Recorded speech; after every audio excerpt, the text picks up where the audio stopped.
போதும் போதும், மைக் வாங்கிட்டு போதும்.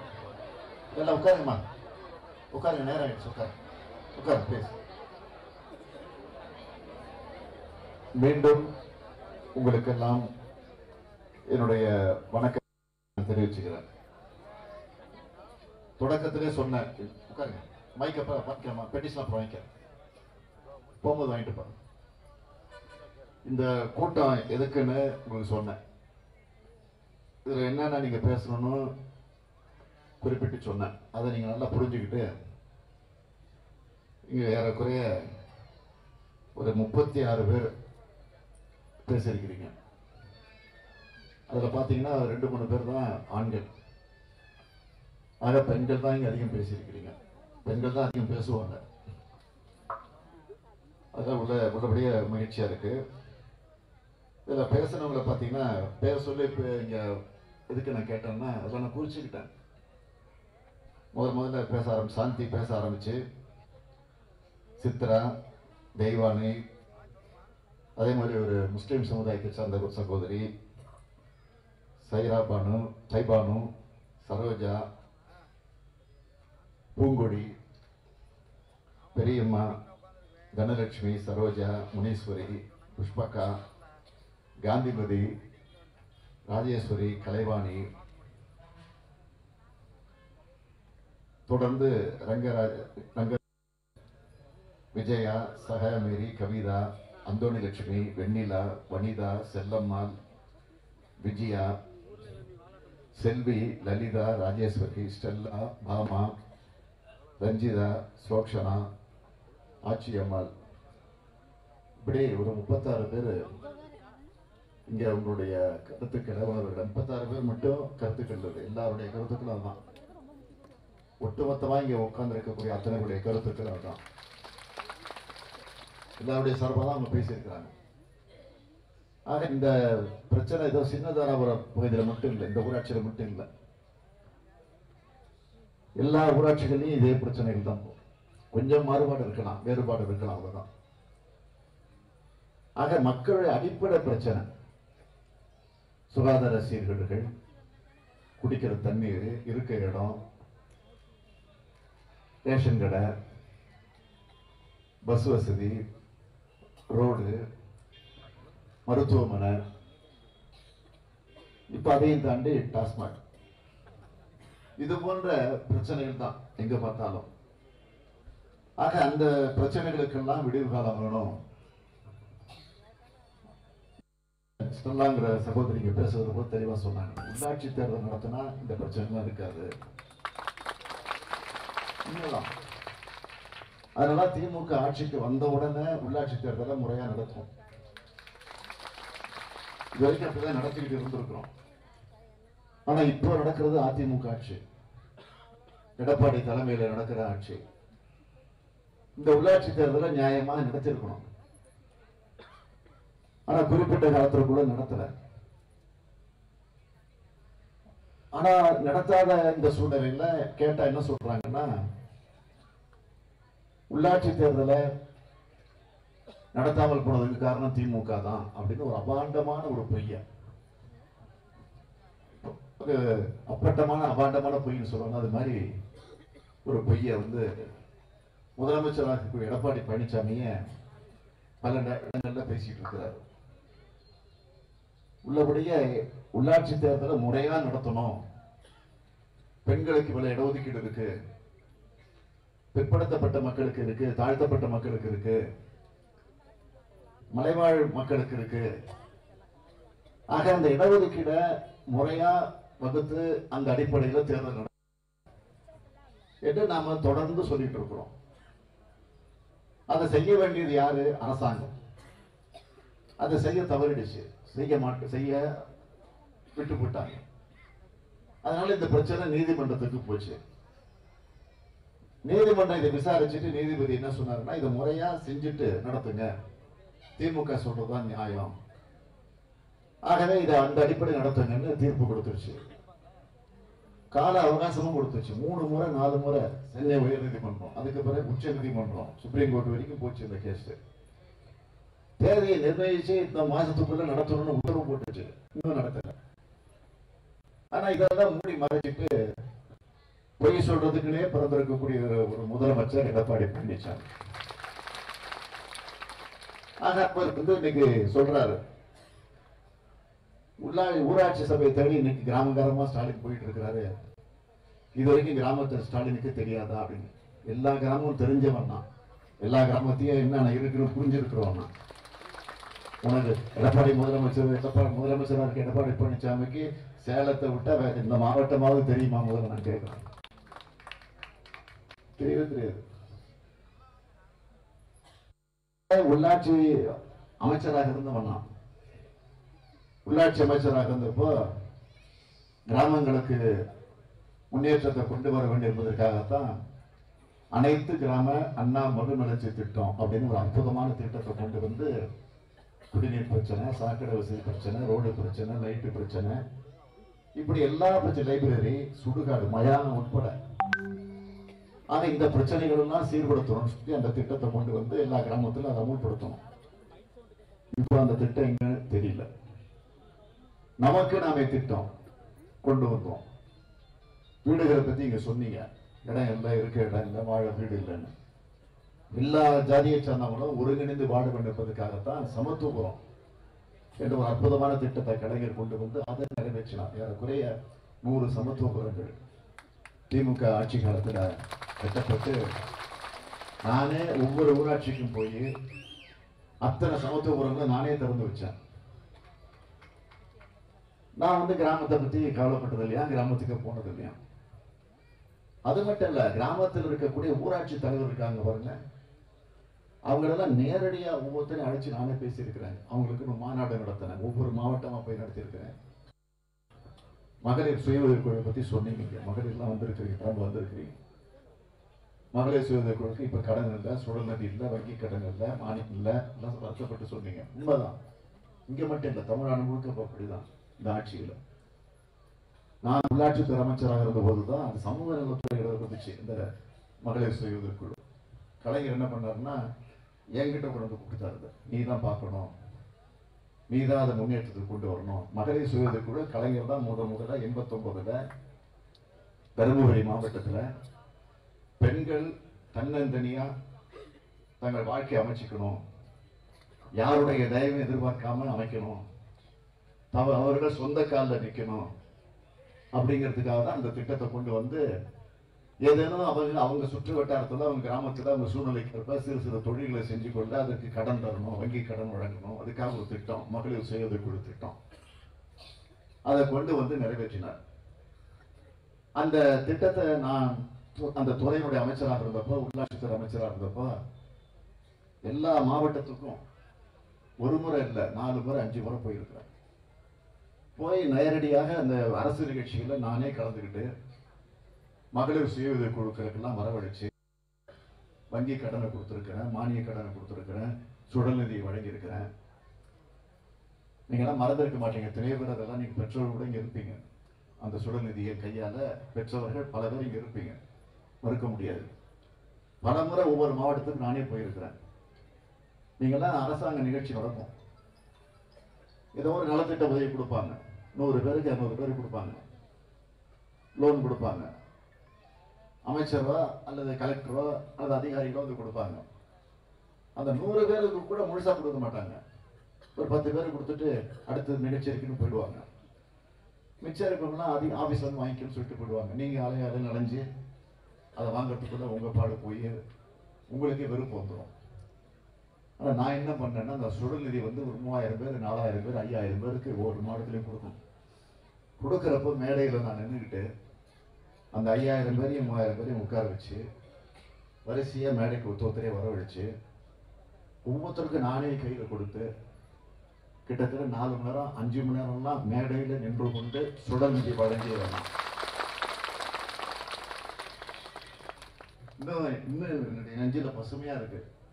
எத்தனையோ தாய்மார்கள் மேடைக்கு வந்து திருஷ்டி பற்ற போதுன்ட்டு எனக்கு போட்டிருக்கிறாங்க மேடையில். இதெல்லாம் மறக்க முடியாது. நான் இன்னும் சொல்லட்டுமா, சில பெரியவர்கள் வயது முதிர்ந்த தாய்மார்கள் மேடைக்கு வந்து என்கிட்ட அனுதாபமா பரிதாபமா கேட்டிருக்காங்க, உரிமையா கேட்பாங்க, ஏன்பா நாங்கெல்லாம் உட்கார்ந்து இருக்கிறோம், நீ கூப்பிட்றப்ப மேடைக்கு வந்து வாங்கிட்டு போயிடுறோம், ஆனா 4 மணி நேரமா 5 மணி நேரமா அங்கேயே நின்றுட்டு கொடுத்துக்கிட்டு இருக்கிறீங்க. என் கூட எல்லாம் அமைச்சர்கள் எம்எல்ஏ எல்லாம் இருப்பாங்க. ஆனா அவங்க 5 நிமிஷத்துக்கு ஒரு தடவை போயிட்டு வந்து உட்காந்துப்பாங்க, டீ சாப்பிட்டு வந்துருவாங்க, தண்ணி குடிச்சு வந்துருவாங்க. நான் நின்ன இடத்துல நிற்பேன். சில தாய்மார் சொல்லுவாங்க, உங்க கூட இருக்கவங்கலாம் அப்பப்போ போயிட்டு வராங்க, நீ ஒரே இடத்துல நின்று கொடுத்துட்டு இருக்கிறீங்க, கால் வலிக்கலையான்னு கேட்பாங்க. அப்ப நான் சொல்லுவேன், நான் அதை கொடுக்கறப்போ நீங்க சிரிச்சுக்கிட்டே வாங்குறீங்களே, உங்க முகத்தை பார்த்தோன்னே வழியெல்லாம் தானா தெரியும். எதுக்காக சொல்றேன்னா, கலைஞர் உத்தரவு போட்டார், அது முறையா போய் சேரணும்னு உத்தரவு போட்டார். ஆனா அந்த உத்தரவை நிறைவேற்ற வேண்டும் என்பதற்காகத்தான் நான் வந்து வரிசையா வர சொல்லி எதுவும் மிஸ் ஆகிடக்கூடாதுங்கிறதுக்காக அவங்களுக்கு பேட்ஜில் நம்பர் கொடுத்து ஒரு டேக் போட்டு அந்த நம்பரில் கவரில் நம்பரை எழுதி அதே நம்பரை வர சொல்லி வரிசையாக வரிசைப்படுத்தி முறைப்படுத்தி கொடுத்தது மட்டும் இல்லை, கொடுக்கும் போது ஃபோட்டோ எடுத்துக்கிட்டே இருப்பாங்க. அவங்க வாங்கிட்டு வெளியில் போகிறதுக்குள்ளே அவங்க ஃபோட்டோ காப்பி கொடுத்துருவோம். அந்த மாதிரிலாம் கொடுத்தோம். கூட உற்சாகப்படுத்துறதுக்காக ஊக்கப்படுத்துறதுக்காக செஞ்சோம். ஆனால் இன்னைக்கு முந்தையெல்லாம் நீங்கள் பேங்க்குக்கு போனீங்கன்னா சுழல் நிதி வாங்குறதுக்கு அந்த வங்கி கடன் வாங்க போகணும், உட்கார வச்சு கூல் ட்ரிங்க்ஸ் கொடுத்து காஃபி கொடுத்து டீ கொடுத்து மரியாதை பண்ணி பேங்க் மேனேஜர் அவ்வளோ உபசரிச்சான். இப்போ இன்னைக்கு உள்ள போக முடியுதா? போக முடியல, விரட்டுறாங்க. ஏன்னா இருந்தால் தானே கொடுக்க முடியும். அந்த திட்டத்தை நிறைவேற்ற வேண்டிய அரசு முறையா செய்யுதா? இல்லை. ஆகவேதான் இந்த நிலை இன்னைக்கு இருந்துகிட்டு இருக்கு. எதுக்காக இதை சொல்றேன்னா, உள்ளாட்சி தேர்தலை முறையா நடத்திருந்தாங்கன்னா இவ்வளவு பிரச்சனை நிச்சயமா இருக்க வாய்ப்பே கிடையாது. ஆனா அதை நடத்தாத காரணத்தால் இந்த பிரச்சனைகள் நடந்துகிட்டு இருக்கு. நான் இப்படி ஒரு கூட்டத்தை கூட்ட வேண்டிய அவசியமா எனக்கு வந்திருக்காரு. ஆகவே இங்க என்ன சொல்லியிருக்கிறீங்க? மருத்துவமனை வசதிகள், குடிநீர் பிரச்சனை, சாக்கடை பிரச்சனை, உழவர் சந்தை செயல்படாத பிரச்சனை, பஸ் ரூட் பிரச்சனை, குடிநீர் பிரச்சனை, இப்படி வேலை வாய்ப்பு பிரச்சனை பத்தி கூட சொன்னீங்க. இந்த வேலை வாய்ப்பு பிரச்சனை பத்தி சொல்றப்போ, இப்போ இந்த ஆட்சியில உலக முதலீட்டாளர் மாநாடு நடத்த போறாங்க. நாளைக்கு நாளை மறுநாள் நடத்த போகுது. அதுக்கு கோடி கணக்கில் செலவு. அம்மையார் ஜெயலலிதா அவர்கள் இருந்தப்போ நடத்தினாங்க. அப்ப நடத்தினப்போ, கடந்த ஆண்டு நடத்தினப்போ, 2005 நடத்தினப்போ முதல் உலக முதலீட்டாளர் மாநாடுன்னு பேர் வச்சாங்க. இப்ப 2வது உலக முதலீட்டாளர் மாநாடு. முதல் உலக முதலீட்டாளர் மாநாட்டில் என்ன அறிவிச்சாங்கன்னா 2.42 லட்சம் கோடி, 2.42 லட்சம் கோடி ரூபாய் முதலீடு கொண்டு வந்திருக்கிறோம். அதுல லட்சக்கணக்கான பேர்களுக்கு வேலை வாய்ப்பு வழங்கப்படும் அப்படின்னு வாக்குறுதி கொடுத்தாங்க. முதலமைச்சராக அன்னைக்கு ஜெயலலிதா பொறுப்பில் இருந்தப்போ மாநாடு நடத்தி வாக்குறுதி கொடுத்தாங்க. சட்டமன்றத்திலும் பேசி இருக்கிறாங்க. இப்போ சட்டமன்றத்தில் 80,000 கோடி வந்திருக்கு அப்படின்னு ஒரு குறிப்பு கொடுத்திருக்கிறாங்க. 2,42,000 லட்சம் கோடி அறிவிச்சது. இப்ப சொல்றது என்னன்னா 80,000 கோடி. இது 2015, இப்ப 4 வருஷம் ஆச்சு. ஆக இந்த நிலைதான். ஆக அதையே நிறைவேற்ற முடியல. இப்போ 2வது உலக முதலீட்டாளர் மாநாடு நடத்துறதுனால என்ன பிரயோஜனம்?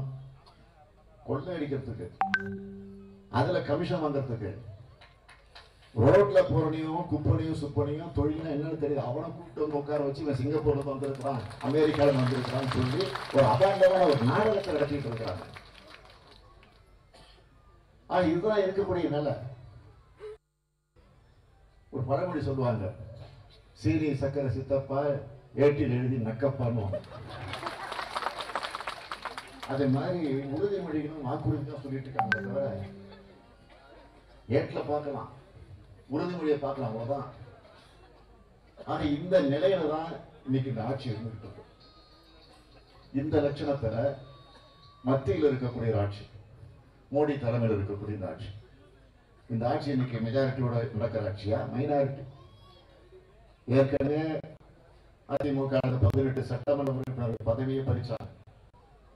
அதுல ஒருத்தர் தான் நம்ம செந்தில் ஆட்சி, அவருடைய பதவியும் பறிக்கப்பட்டுச்சு. ஆக பறிக்கப்பட்டதற்கு பிறகு இன்னைக்கு என்ன நிலைன்னு தெரியும். அதற்கு பிறகு திருவாரூர்ல கலைஞர் அவர்கள் மறைந்த காரணத்தினால அந்த இடம் பதவி காலியா இருக்கு. அந்த இடம் திருப்பரங்குன்றத்தில் அதிமுக சட்டமன்ற உறுப்பினர் ஒரு இறந்துட்டாரு, அங்க ஒரு இடம் காலி இருக்கு. ஆக 20 தொகுதிகளில் சட்டமன்றம் காலியா இருக்கு. அடுத்து இப்போ ஒண்ணு, அமைச்சராக இருந்த ஒருவருடைய பதவி பறிக்கப்பட்டிருக்கு. என்ன காரணம்? நீதிமன்றம் தீர்ப்பு தந்திருக்கு, 3 வருஷம் தண்டனை தீர்ப்பு கொடுத்திருக்கு. ஒரு வழக்கில் சிக்கி அதுல காரணத்தினால 3 வருஷம் தண்டனை. ஆக இப்ப காலியா இருக்கு. நாடாளுமன்ற தேர்தல் எப்படியும் வந்து தீரணும். பிப்ரவரி மாசமா, மார்ச்சா, ஏப்ரலா வரப்போகுது. அப்படி வரப்போற நேரத்துல நிச்சயமா உறுதியா இந்த 21 தொகுதி தேர்தலையும் வச்சு ஆகணும். 21 தொகுதி தேர்தல் வைக்க போறாங்களா, மொத்தமா இந்த சட்டமன்றம் ஒழிஞ்சு இந்த எல்லா எம்எல்ஏ ஒழிஞ்சு இந்த தேர்தல் வரப்போறாங்கிறது அது ஒரு கேள்வி. ஏன்னா 11 எம்எல்ஏ கேஸ், ஓபிஎஸ் அவரோட 11 எம்எல்ஏ கேஸ் சுப்ரீம் கோர்ட்ல இருக்கு. அதை காப்பாத்திக்கணும் தான் யாகம் நடத்திருக்கிறாரு முந்தான கோட்டையில. ஓபிஎஸ் பொறுத்த வரைக்கும் பாத்தீங்கன்னா தியானம் பண்ணுவார், ஆவியோட போய் பேசுவாரு. ஜெயலலிதா சமாதிக்க போய் ஆவியோட பேசினவர், துணை முதலமைச்சர் பதவி கேட்டவர். இப்ப அவருக்கு அவருடைய பதவிக்கு ஆபத்து வரப்போகுது. அதனாலதான் இப்ப என்ன கேட்டா, நான் தியானம் எல்லாம் பண்ணல, நான் ஹோமம் வளர்க்கல, நான் தியானம் பண்ணல, நான் பண்ணது கடவுளை வேண்டிக்கிட்டேன், சாமி கும்பிட்டுங்கிற. நீ சாமி கும்பிடு, தியானம் பண்ண, ஆவியோட பேசு, நான் கவலைப்படல. உன் வீட்டுல வச்சுக்கோ, உன் ஆபீஸ் வச்சுக்கோ, உன்னுடைய சொந்த இடத்துல வச்சுக்கோ, உன் கட்சி ஆபீஸோட வச்சுக்க, நான் கவலைப்படல. கோட்டையில போய் நீ பூஜை பண்றதுக்கும் சாமி கும்பிடுறதுக்கு நீ யாரு, உங்க அப்பா விட்டு பண்ணமா கோட்டாங்க. ஆக இந்த நிலையில இப்ப அதெல்லாம் தாண்டி இன்னொரு பிரச்சனை, கொடநாடு பிரச்சனை வந்துருச்சு. இப்போ எல்லா பத்திரிகைகளும் என்ன செய்தினா, கொடநாடா கொலநாடான்னு கேட்கறாங்க. 5 கொலை நடந்திருக்குங்க. ஒரு வாட்ச்மேனை கொண்டு இருக்காங்க. அந்த வாட்ச்மேனை கொண்ட செய்தி வெளியில போயிடக்கூடாதுக்காக ஒரு 4 பேரை கொண்டு இருக்கிறாங்க. 5 பேர் மொத்தம். இது வரைக்கும் மர்மமாக இருந்துச்சு. அரசு பிரச்சனை செய்தி வந்துட்டு இருந்துச்சு. என்ன காரணம்? அம்மையார் ஜெயலலிதா அவர்கள் மருத்துவமனையில அனுமதிக்கப்படுகிறார். அப்போலோ மருத்துவமனையில உயிருக்கு போராடி கொண்டிருக்கிறார். ஆனா செய்திகள் என்ன வந்துச்சு, நல்லா இருக்காங்க, சாப்பிட்டாங்க, தயிர் சாதம் சாப்பிட்டாங்க, ஐஸ்கிரீம் சாப்பிட்டாங்க, காபி குடிச்சாங்க, டீ குடிச்சாங்க, டிவி பார்த்தாங்க, இப்படிதான் செய்தி வந்துச்சு. நாங்க சொல்ல, அவங்க அமைச்சர்களே சொன்னாங்க, அதிமுக காரங்களே சொன்னாங்க. ஆனா திடீர்னு பார்த்தா இறந்தாங்க செய்தி வருது. ஆக இப்படி ஒரு நாடகத்தை நடத்திக்கிட்டு கொடநாட்டில் இருக்கக்கூடிய, போயஸ் கார்டன் இருக்கக்கூடிய, சிறுசேரி பங்களால இருக்கக்கூடிய டாக்குமெண்ட்ஸ் எல்லாம் திருடிட்டாங்க. இவங்க கொள்ளையடிச்சது, பினாமி பேர்ல வாங்கி வச்சிருக்க சொத்துக்கள் அத்தனையும் அந்த அம்மையார் என்ன பண்ணிருக்காங்கன்னா, கூப்பிட்டு எழுதி வாங்கி மிரட்டி வீடியோ எடுத்து பென்ட்ரைவ்ல போட்டு ரெடியா வச்சிருக்காங்க. என்னைக்காவது இவங்களுக்கு பயன்படுங்கிறது. ஆக இந்த அம்மையார் மருத்துவமனை அனுமதிக்கப்பட்டதற்கு பிறகு இந்த எப்படியாவது அங்கிருந்து கேப்சர் பண்ணி நாங்கள் எடுத்துக்கணும்னு சொல்லி திருட்டுத்தனமாக அந்த பணியில் ஈடுபட்டிருக்காங்க. 2000 கோடி ரூபாய் பணம் இருந்ததாக அதை கைப்பற்றதுக்காக ஆளை வச்சு உள்ள அனுப்பிச்சிருக்கிறாங்க. வாட்ச்மேன் தடுத்து இருக்கிறான், அவனை போட்டிருக்கிறாங்க. ஆக அதுக்கு பிறகு இந்த செய்தி ஒன்னொன்னா வெளியில் வர வர வர ஒத்தனையும் போட ஆரம்பிச்சுட்டாங்க. ஆக இந்த செய்தியை யார் வெளியிட்டாங்க? நாங்களா வெளியிட்டோம், நாங்களா கண்டுபிடிச்சோம். சம்பந்தப்பட்டவர்களே வாக்குமூலம் கொடுக்குறாங்க, சம்பந்தப்பட்டவங்களே பேட்டி கொடுத்திருக்கிறாங்க. மேத்யூங்கிற ஒருத்தர் தகால்கா கம்பெனியில ஆசிரியராக இருந்தவர். அவர் ஏற்கனவே பல ஊழல்களை கண்டுபிடிச்சவர். பங்காரு லட்சுமணன் பிஜேபியினுடைய பழைய தலைவர். அவர் லஞ்சம் கொடுத்தது அப்படியே புகைப்படம் எடுத்து வெளியிட்டாரு. அதனால அவர் ஜெயிலுக்கே போனார். இந்த பங்காரு லட்சுமணன் ஜெயிலே போயிருந்தாரு, இறந்துட்டாரு. இப்போ அது வேற. இப்படி பல பேரை, பல முக்கியஸ்தர்கள், பல தலைவர்களை எல்லாம் அவருடைய ஊழல் எல்லாம் கண்டுபிடிச்சு வெளியிட்டவர். அவர் சாதாரண ஆள் இல்ல, ரோட்ல போறவர் இல்ல. அவர் வெளியிட்டிருக்காரு. காரணம் திமுக நாங்கெல்லாம் பின்னாடி இல்ல. இதுக்கு இந்த கொலைக்கு பின்னணி காரணமே எடப்பாடி பழனிசாமி தான். நாங்க தெளிவா சொல்றோம். இதான் நடந்திருக்கு. இத சொன்னா நேற்று 2 நாளைக்கு முன்னாடி ஒரு கூட்டத்துல போய் பேசுறாரு. என்ன பேசுறாரு தெரியுமா? என்ன வந்து கொலைகாரன் சொல்றாங்க, இந்த கூட்டத்துல எல்லாம் இருக்கீங்க, பேசிட்டு நான் கூட்டம் முடிஞ்சோன்னா ஊருக்கு போறீங்க, ஊருக்கு போது ஆக்சிடென்ட் செத்து போறீங்க, யாராவது ஒருத்தர் செத்து போனீங்கன்னா அதுக்கு நானா காரணம் அப்படிங்கிறாரு. பாருங்க, அவங்க கட்சிக்காரங்க கூட்டத்துக்கு வந்தவரை பார்த்து செத்து போயிடுவீங்கன்னு கேட்டாங்க. இப்படி ஒரு முதலமைச்சர், கேடு கட்ட முதலமைச்சர். ஆக இந்த நிலையில தான் இன்னைக்கு இருக்க தவிர வேற ஒன்றும் இல்லை. ஆக அப்படிப்பட்ட இந்த ஆட்சிக்கு நீங்கள்லாம் புத்தி புகட்ட, பாடம் புகட்ட, ஒரு முடிவு கட்ட, ஒரு முற்றுப்புள்ளி வைக்க ஒரு நல்ல வாய்ப்பு கிடைச்சிருக்கு. பல கோரிக்கைகளை வச்சிருக்கிறீங்க. முக்கியமா இந்த சின்னதாரபுரத்தை பொறுத்த வரைக்கும் பெரிய தாளம்பாளையம் ஏரிய தூர்வாரி அமராவதி ஆற்றின் குறுக்கே அணை கட்டி அந்த உபரி நீரை ஏரிக்கு கொண்டு செல்ல வேண்டும் என்பது நீண்ட நாள் கோரிக்கை. நிச்சயமாக அதே மாதிரி பரமத்தி ஒன்றியத்திற்கு காவேரி குடிநீர் கிடைக்க புதிய திட்டம் செயல்படுத்த வேண்டும் என்ற கோரிக்கை. பரமத்தி ஒன்றிய பிரிச்சு சின்னதானவரம் ஊராட்சி ஒன்றியம் உருவாக்கப்பட வேண்டும் என்ற கோரிக்கை. உறுதியா சொல்றேன், எந்த நம்பிக்கையோடு வந்திருக்கிறீங்களோ அந்த நம்பிக்கையோடு சொல்லுகிறேன். உறுதியாக சொல்ல இந்த இடமெல்லாம் திமுக ஆட்சிக்கு வந்தவுடன் நிறைவேற்றி தரப்படும் என்ற